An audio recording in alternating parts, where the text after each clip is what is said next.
Assalamualaikum everyone, this is Aleena Gul. My topic of discussion is amino acids. I'm going to discuss about chemical structure of amino acids, its classification and function. Now let's proceed towards our topic. What is amino acid? An amino acid is bifunctional organic molecule that contains both a carboxyl group as well as an amine group. Amino acids derived from proteins have the amino group on the alpha carbon, that is, the carbon atom next to the carboxyl group.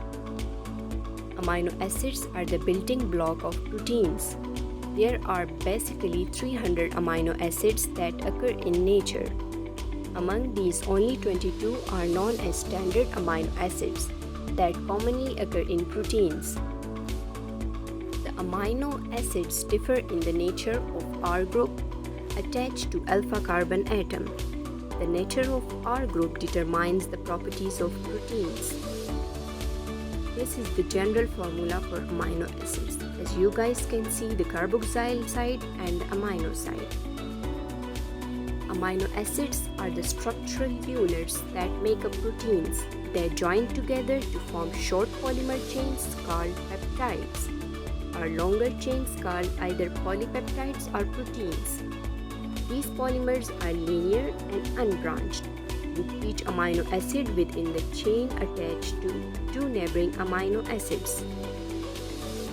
The process of making protein is called translation and involves the step-by-step addition of amino acid to a growing protein chain by a ribosome that is called a ribosome. The order in which the amino acids are added is read through the genetic code from messenger RNA template, which is RNA copy of one of the organism's gene. What is the nomenclature of amino acids? All amino acids have tribal names. For example, NH2CH2COOH is better known as glycine rather than amino acetic acid or 2-amino ethanoic acid. These tribal names usually reflect the property of that compound or its source. For example, glycine is so named since it has sweet taste. In Greek, glykos means sweet. And tyrosine was first obtained from cheese. In Greek, tyros means cheese. Now, how peptide bond is formed? Proteins are formed by joining the carboxyl group of one amino acid to the amino group of another amino acid. The bond formed between two amino acids by the elimination of a water molecule is called a peptide linkage or bond. The product formed by linking amino acid molecules through peptide linkages is called a peptide. Peptides are further designed as di, tri, tetra or pentapeptides, accordingly as they contain 2, 3, 4 or 5 amino acid molecules, same or different joined together. Now let's move towards classification. Amino acids are classified into different ways based on polarity, structure, nutritional requirement, metabolic rate, etc. Generally used classification is based on polarity. Amino acid polarity chart shows the polarity of amino acids. Classification on polarity basis. Based on polarity, amino acids are classified into 4 groups as follows. Number 1, non-polar amino acids. Number 2, polar amino acids with no charge. Number 3, polar amino acid with positive charge. And number 4, polar amino acids with negative charge. Classification on basis of side chain.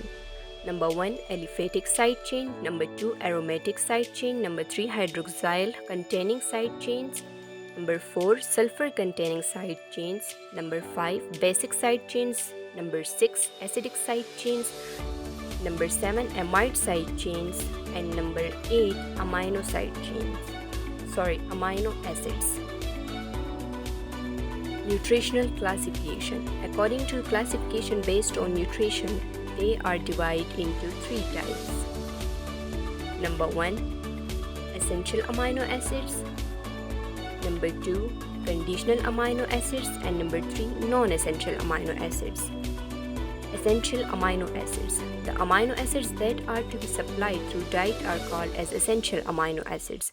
They cannot be produced by the body.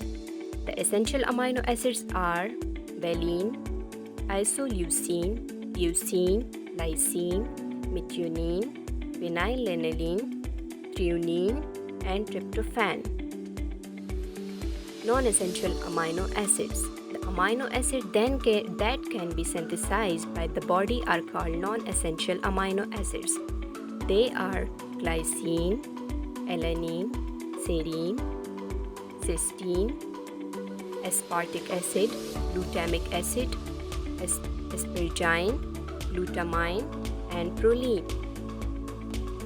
Conditionally essential. Essential only in certain cases. Some amino acids like arginine and histidine are growth-promoting factors. They are not synthesized in sufficient amount during growth, so essential is growing children. So essential in growing children, pregnancy and lactation. Tyrosine is produced from phenylalanine, so if the diet is deficient in phenylalanine, tyrosine will be required as well. Non-standard amino acids. Aside from 22 standard amino acids, there are many other amino acids that are called non-proteinogenic or non-standard amino acids. Those either are not found in proteins, for example, carnitine and GABA, or are not produced directly and in isolation by standard cellular machinery, for example, hydroxyproline and selenomethionine. Now, let's move towards the functions.